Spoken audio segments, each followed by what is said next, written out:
राधे राधे दोस्तों, आज हम आपको सुनाएंगे भाई दूज की सबसे पौराणिक कथा। तो चलिए आइए शुरू करते हैं। एक बुढ़िया माई थी, उसके 7 बेटे और एक बेटी थी। बेटे की शादी हो चुकी थी और जब भी उसके बेटे की जो शादी होती ना, मतलब 7 बेटे थे तो जब भी एक बेटे की शादी होती, फेरों के समय एक नाग आता और उसके बेटे को डस लेता था। बेटे की वही मृत्यु हो जाती और बहू विधवा। इस तरह उसके 6 बेटे मर गए, 7वें की शादी होनी बाकी थी। इस तरह अपने बेटों के मर जाने के दुख से जो बुढ़िया माई थी, यानी उनकी माँ थी, वो रो रो के अंधी हो गई थी। भाई दूज आने को हुई तो भाई ने कहा कि मैं बहन से तिलक कराने जाऊंगा। माँ ने कहा ठीक है। उधर जब बहन को पता चला कि उसका भाई आ रहा है तो वह खुशी से पागल होकर पड़ोसन के गई और पूछने लगी कि जब बहुत प्यारा भाई घर आए तो क्या बनाना चाहिए। पड़ोसन उसकी खुशी को देखकर जल भुन गई और कह दिया कि तू ना दूध से रसोई ले और घी में चावल पका। बहन ने ऐसा ही किया। उधर भाई जब बहन के घर जा रहा था तो उसे रास्ते में सांप मिला। सांप उसे डसने को हुआ। भाई बोला तुम मुझे क्यों डस रहे हो। सांप बोला मैं तुम्हारा काल हूं और मैं तुम्हें डसना है, मुझे तुमको डसना है। भाई बोला मेरी बहन मेरा इंतजार कर रही है, मैं जब तिलक करा के वापस लौटूंगा ना, तब तुम क्या करना, तब तुम मुझे डस लेना। सांप ने कहा भला आज तक कोई अपनी मौत के लिए लौट के आया है जो तुम आओगे। भाई ने कहा अगर तुझे यकीन नहीं है तो एक काम कर, तो तू मेरे झोले में बैठ जा। जब मैं अपनी बहन के तिलक कर लूं तब तू मुझे डस लेना। सांप ने ऐसा ही किया। भाई बहन के घर पहुंच गया। दोनों बड़े खुश हो गए एक दूसरे से मिलकर। भाई बोला बहन जल्दी से खाना दे, मुझे बहुत तेज भूख लगी है। बहन क्या करे, ना तो दूध की रसोई सूखे और ना ही घी में चावल पके। भाई ने पूछा बहन इतनी देर क्यों लग रही है, तू क्या पका रही है। तब बहन ने बताया कि मैंने ऐसे ऐसे किया है। भाई बोला पगली, कहीं घी में चावल पके हैं या दूध से कोई रसोई लीपे है। गोबर से रसोई लीप और दूध में चावल पका। बहन ने फिर ऐसा ही किया। खाना खा के भाई को बहुत जोर से नींद आने लगी। इतने में बहन के बच्चे आ गए। बोले मामा मामा हमारे लिए क्या लाए हो। भाई बोला मैं तो कुछ नहीं लाया। बच्चों ने वह झोला ले लिया जिसमें सांप था। जैसे ही उसे खोला उसमें से हीरे का हार निकला। बहन ने कहा भैया तूने बताया नहीं कि तू मेरे लिए इतना सुंदर हार लाए हो। भाई बोला बहन बहना तुझे पसंद है तो तू ले ले, मुझे हार का क्या करना। अगले दिन भाई बोला अब मुझे जाना है, मेरे लिए खाना रख दे। बहन ने उसके लिए लड्डू बना के एक डब्बे में रख के दे दिए। भाई कुछ दूर जाकर थक कर एक पेड़ के नीचे सो गया। उधर बहन के जब बच्चों को जब भूख लगी ना तो माँ से कहा माँ माँ खाना दे दो। माँ ने कहा खाना अभी बनने में देर है। तो बच्चे बोले कि मामा को जो रखा है वही दे दो। तो वह बोले कि लड्डू बनाने के लिए बाजरा पीसा था, वही बचा पड़ा है, चक्की में जाकर खा लो। बच्चों ने देखा कि चक्की में तो सांप की हड्डियां पड़ी हैं। यही बात माँ को आकर बताई तो वह बावली सी होकर भाई के पीछे भागी। रास्ते भर लोगों से पूछती कि किसी ने मेरा गैल बाटोई देखा, किसी ने मेरा बावला सा भाई देखा। तब एक ने बताया कि कोई लेटा तो है पेड़ के नीचे, देख ले। वही तो नहीं। भागी भागी पेड़ के नीचे गई, पहुंची अपने भाई को नींद से उठाया। भैया भैया कहीं तूने मेरे लड्डू तो नहीं खाए। फिर भाई बोला ये ले तेरे लड्डू, नहीं खाए मैंने, ले दे के लड्डू ही तो दिए थे। उसके भी पीछे पीछे आ गई। बहन बोली नहीं भाई नहीं, तू झूठ बोल रहा है, जरूर तूने खाया है, अब तो मैं तेरे साथ चलूंगी। भाई बोला तू ना मान रही है तो चल फिर। चलते चलते बहन को प्यास लगती है। वह भाई को कहती है कि मुझे पानी पीना है।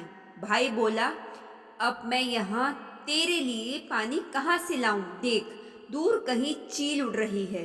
चली जा वहाँ, शायद तुझे पानी मिल जाए। तब बहन वहाँ गई और पानी पीकर जब लौट रही थी तो रास्ते में देखती है कि एक जगह जमीन में 6 सिलाएं गड़ी हैं और एक बिना गड़े रखी हुई थी। उसने एक बुढ़िया से पूछा कि ये शिलाएं कैसी हैं। उस बुढ़िया ने बताया कि एक बुढ़िया है, उसके 7 बेटे थे।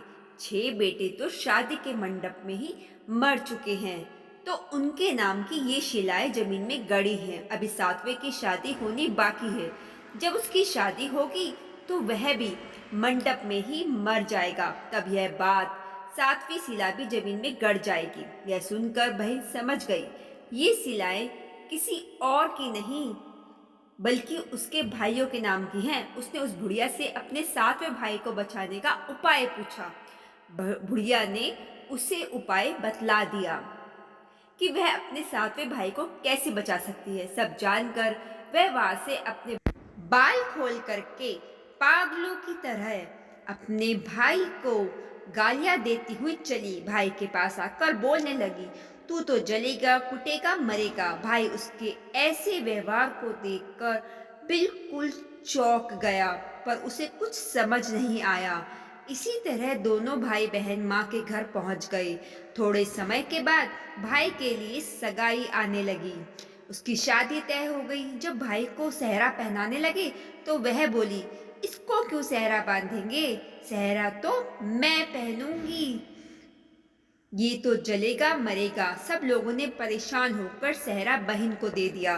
बहन ने देखा उसमें कलंगी की जगह सांप का बच्चा था। बहन ने उसे निकाल के फेंक दिया। अब जब भाई घोड़े चढ़ने लगा तो बहन फिर बोली, ये घोड़ी पर क्यों चढ़ेगा? घोड़ी पर तो मैं बैठूंगी, ये तो जलेगा मरेगा, इसकी लाश को चील कौवे खाएंगे। सब लोग बहुत परेशान हो गए। सबने उसे घोड़ी पर भी चढ़ने को दे दिया। अब जब बारात चलने को हुई तब बहन बोली, ये क्यों दरवाजे से निकलेगा? ये तो पीछे के रास्ते से जाएगा। दरवाजे से तो मैं निकलूंगी। जब वह दरवाजे के नीचे से जा रही थी तो दरवाजा अचानक गिरने लगा। बहन ने एक ईंट उठाकर अपनी चुंदरी में रख ली। दरवाजा वहीं की वहीं रुक गया। सब लोगों को बड़ा अचंभा हुआ। रास्ते में एक जगह बारात रुकी तो भाई को पीपल के पेड़ के नीचे खड़ा कर दिया। बहन कहने लगी, ये क्यों छांव में खड़ा होगा? ये तो धूप में खड़ा होगा। छांव में तो मैं खड़ी होंगी। जैसे ही वह पेड़ के नीचे खड़ी हुई, पेड़ गिरने लगा। बहन ने एक पत्ता तोड़कर अपनी चुंदरी में रख लिया। पेड़ वहीं के वहीं रुक गया। अब तो सबको विश्वास हो गया कि यह बावली कोई जादू टोना सीख कर आई है, जो बार बार अपने भाई की रक्षा कर रही है। ऐसे करते करते फेरों का समय आ गया। जब दुल्हन आई तो उसने दुल्हन के कान में कहा, अब तक तो मैंने तेरे पति को बचा लिया, अब तू ही अपने पति को और साथ ही अपने मरे हुए जेठों को बचा सकती है। फेरों के समय एक नाग आया। वो जैसे ही दूल्हे को डसने को हुआ, दुल्हन ने उसे एक लोटे में भर के ऊपर से प्लेट से बंद कर दिया। थोड़ी देर बाद नागिन लहर लहर करती आई। दुल्हन से बोली, तू मेरा पति छोड़। दुल्हन बोली, पहले तू मेरा पति छोड़। नागिन ने कहा, ठीक है, मैंने तेरा पति छोड़ा। दुल्हन, ऐसे नहीं, पहले 3 बार बोल। नागिन ने 3 बार बोला। फिर बोली कि अब मेरे पति को छोड़। दुल्हन बोली, एक मेरे पति से क्या होगा? हंसने बोलने के लिए जेठ भी तो होना चाहिए, एक जेठ भी छोड़। नागिन ने जेठ के भी प्राण दे दिए। फिर दुल्हन ने कहा, एक जेठ से लड़ाई हो गई तो एक और जेठ वो विदेश चला गया तो तीसरा जेठ भी छोड़। इस तरह एक एक करके दुल्हन ने अपने 6 जेठ जीवित करा लिए। उधर रो रो के बुढ़िया का बुरा हाल था कि अब तो मेरा 7वां बेटा भी बाकी बेटों की तरह मर जाएगा। गांव वालों ने उसे बताया कि उसके 7वां बेटा और बहुएं आ रही हैं। तो बुढ़िया बोली, अगर ये बात सच हो तो मेरी आंखों की रोशनी वापस आ जाए और मेरे सीने से दूध की धार बहने लगे। ऐसा ही हुआ। अपने सारे बहू बेटों को देखकर वह बहुत खुश हुई। बोली, यह सब तो मेरी बावली का किया है। कहाँ है मेरी बेटी? सब बहन को ढूंढने लगे। देखा तो वह भूसे की कोठरी में सो रही थी। जब उसे पता चला कि उसका भाई सही सलामत है तो वह अपने घर को चली। उसके पीछे पीछे सारी लक्ष्मी भी जाने लगी। बुढ़िया ने कहा, बेटी पीछे मुड़ के देख, तो सारी लक्ष्मी ले जाएगी तो तेरे भाई भाभी क्या खाएंगे? तब बहन ने पीछे मुड़ के देखा और कहा, जो माँ ने अपने हाथों से दिया वह मेरे साथ चल, बाद बाकी का भाई भाभी के पास रहे। इस तरह एक बहन ने अपने भाई की रक्षा की। तो दोस्तों, ये थी भाई दूज की पौराणिक कथा। आप इस कथा को ज़्यादा से ज़्यादा लोगों में शेयर करके पुण्य के भागी जरूर बने। राधे राधे।